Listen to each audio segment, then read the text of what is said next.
coming. Oh, you all just disappeared. We're still here. Don't worry. I'm not used to being so tonight we're going to see a short play, and then there's going to be a reading by the writer of the short story that we've got, and then a reading by the poet. So the play is by Alex Skorochid, and his work has previously been featured in the Quiliad, Morel Magazine, Parenthetical, N-Words Magazine, and others. His collection of micropoetry, Lorena, is out now on Rinky Dink Press. Alex lives in Victoria, BC, and when he can steal back enough time and energy from his day job, he writes poems and short stories. So I'll let the actors take it away.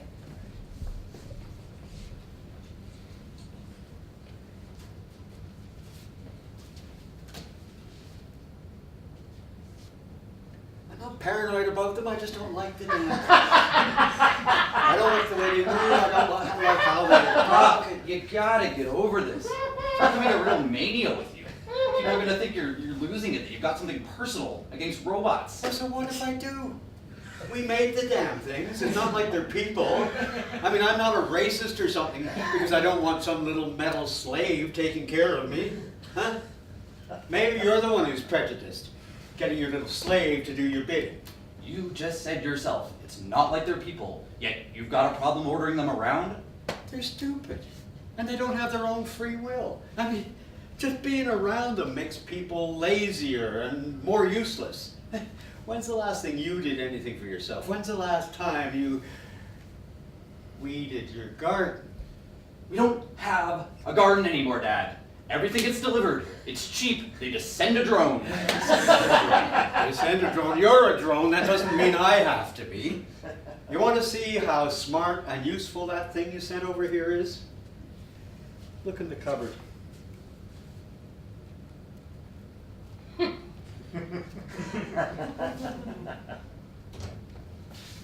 Jeez. You hang the damn... I didn't hang it. It hanged itself. You mean you told it to do it? Well, yeah, but it listened. Look, it's not even struggling, it's just hanging there. Perfect little bureaucrat, just do what I'm told. I don't even know what you're talking about anymore.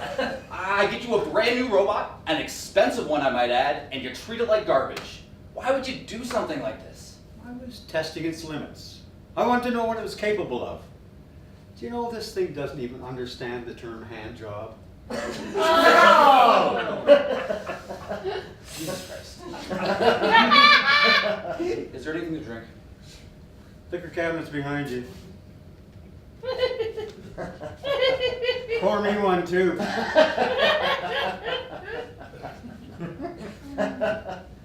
I did find one neat trick this thing can do. Robot, recite that thing again. Yet all experience is an arch where through gleams that untraveled world whose margins fade forever and make an end to rust unfurnished, nothing to shine in use as through to breathe where light. Yeah, that's great, Dad. Look, Liz and I would really feel more comfortable if the robot were around.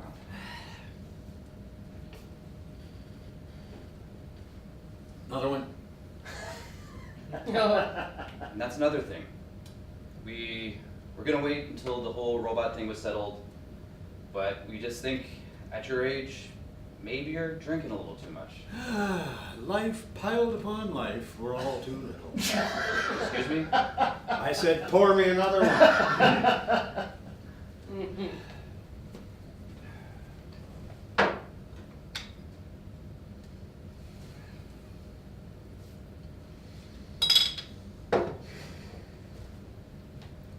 Look, Pop. I only say these things because I care about you and I want you to be okay.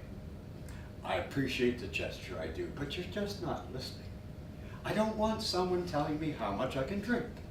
I don't want anyone taking care of me, and I really don't want this thing in my house. Now, I know you bought it because you were worried about me, but it's just not going to work. This is not the story where the lovable old curmudgeon resists at first, but he eventually learns to love his little robot buddy. This is the one where if you don't take the robot home with you, I use it for goddamn target practice. No one would ever confuse you for a level curmudgeon, Dad. You just gotta embrace the future. This is it. Embrace the future. Look at the fucking thing.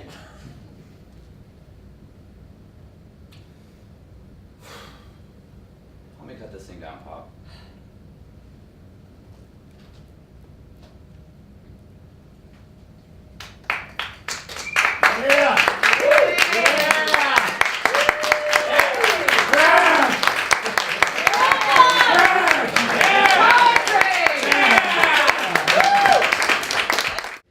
Ryan Knowles is someone I actually went to university with. That's not in his bio, but just thought I'd throw that in there.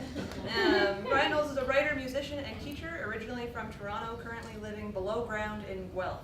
He's written for newspapers, magazines, and for his own enjoyment. He's been worse off. I kind of like post-precarious festival that these two bios both include a little bit of an element of living in poverty, or you know, working your day job and being a writer. Anyway, that's Ryan. Come on up, Ryan. Hi, Ryan. Oh, you need a copy of the book. Memory's not here. There you go. Awesome. Oh, this is the first time you've seen it too, isn't Yeah. it? No, this looks incredible. Okay. It's the first time you've held it in your hands? Mm-hmm. Nice. Yeah. It's always a good moment, eh? I thought I'd just hand them his contributor copies instead of mailing them. Must be a good story. All right. Let's see. Yeah, it's about as far as sounds. All right. Awake. Systems functional. Camera lenses flare. Optics momentarily fail. Shock. Anger. Reopen optics. Smiling faces. Happy. Happy at me. Happiness. Auditory systems coming online. Rustling. Gasps. Woman's voice 90 degrees to the right. Amplified. Flustered at number of variables. Deciphering speech patterns. This is the newest face of robotics. Adam will revolutionize the way we think of these machines. He's the first robot fitted with a fully functional empathy chip. Empathy. Emotions. Extra variables. Overwhelmed. Woman's voice warm. Soothing. Happy. Warm. Temperature stable. Warm without increase in temperature. Proud to introduce Adam to you now. Say hello, Adam. Nervous. Running speech diagnostic, standard English. Hello. Applause. Surprised at voice. Cold, metallic. Temperature still stable. Confused. Retreat recommended. Leg's not responding, apparently fully functional. Fright? Hand on shoulder. Woman speaker. Calmer, prepared to hold position. Adam, would you like to answer some of the questions these people have about you? Worried. Terrified. I would be happy to. Incorrect response given in haste. Self-criticism. Stupid. Adam, what does it feel like to interruption, alarm, dirty man entering building, firearm in hand, aims at woman speaker, fear for her. Dirty man shouts, abomination! Abomination? Something that should not be. Her or me? Shocked at anger. Man pulls trigger. Adjusts position to match bullet trajectory. Query as to the merits of potential destruction. Fear, perhaps more optimal response? So perhaps empathy chip requires repair. Bullet strikes protective carapace. Damage inconsequential. Pride at durability. Gratitude at successfully protecting women's speaker. Worried about dirty man's reaction. Speed over to dirty man. Sees firearm dismantled. Man scared. Genuine concern. What have I done to you? Memory blank? Malfunction? Prior instigation of hostility? You're evil! Satan walks among us! Security escorts dirty man from building. Evil? No evil recorded in memory banks. Satan? Identification invalid. I am Adam.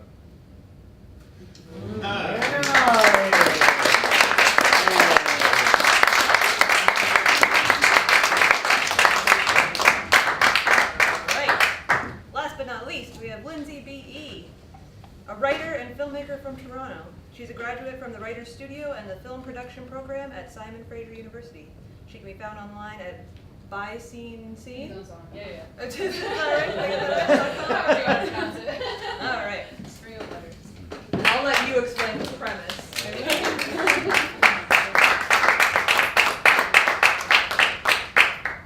you.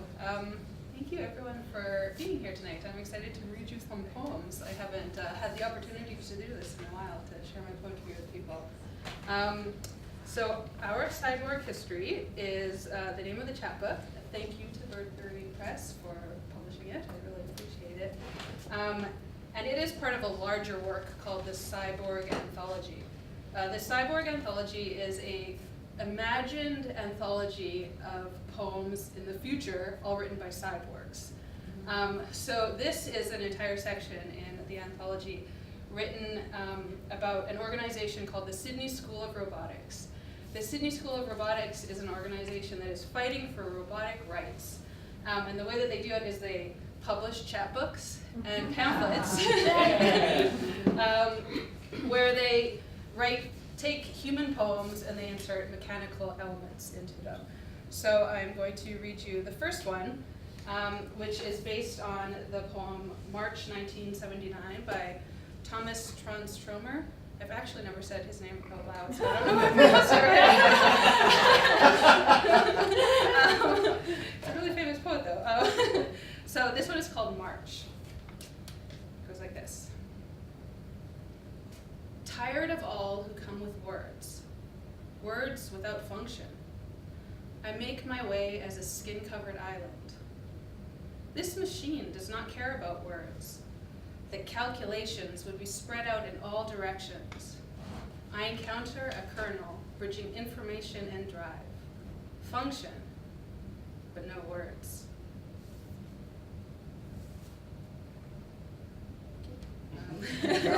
We don't like to clap between No, poems. no, no. I just wanted to let you know that that one is done. The next one is based on Oscar Hahn's poem Night Fable, and this one is called Death Fable. Look how I can't die.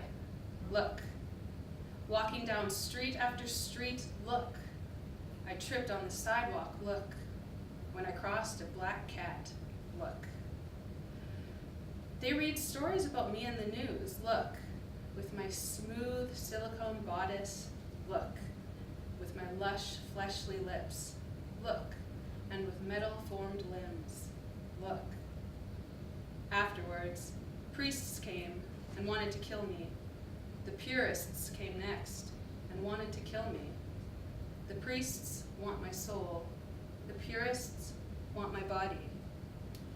Look how I can't die. Look. My soul has a backup. Look. They can't bury information. Look. There's no coffin for it. Look. Then those priests returned with a crowd of pious and purists and shoved the whole of me down with their bodies, their mouths, and their souls. The body of a cyborg, broken for all. Communion in my body once broken. Look how they found. Look. A coffin for the night. Look. But they can't kill my soul. Look. Look how I can't die. Look. Though they killed me. Look at my soul. Nice.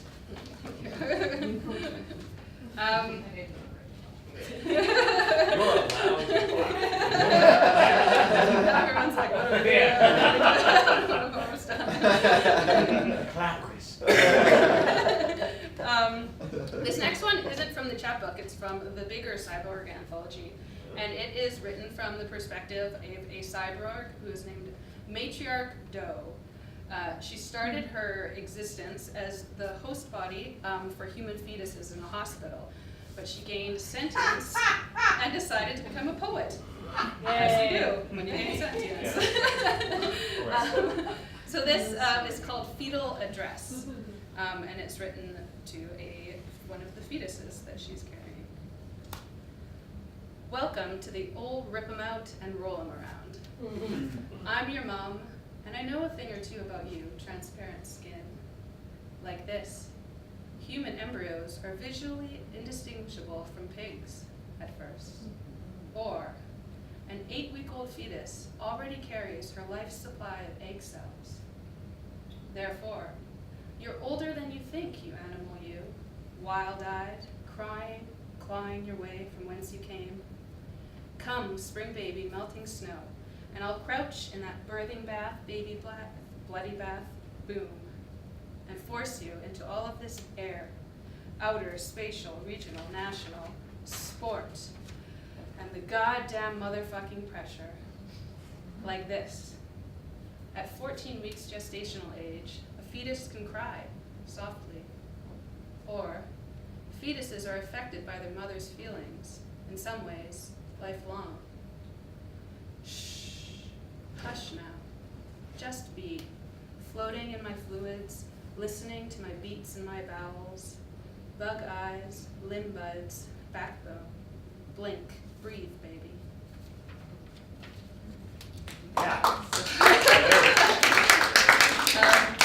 The last one is a short poem, very short, based on what Wikipedia calls the shortest poem in existence. I don't think it is, but it's called, the poem it's based on is called Lines on the Antiquity of Microbes or Fleas by Strickland Gilliland. And this one is called Lines on the Antiquity of Microbes on Robots.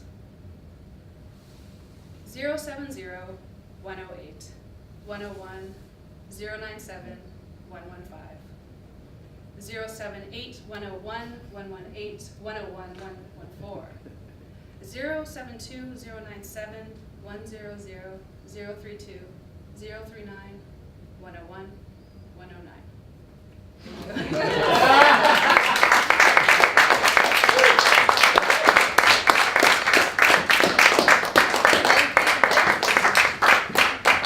So that's the show. The books are there. Please peruse them. The robot collection, all 3 books you can get for $25, and then otherwise Only books- 25? Only 25. Wow! For 3 Door whole crasher books. price? Otherwise, they're 10 each, and I'll happily tell you about the others if you're interested. So please eat more food, drink, be merry. Thanks again for coming. Yay! Yay!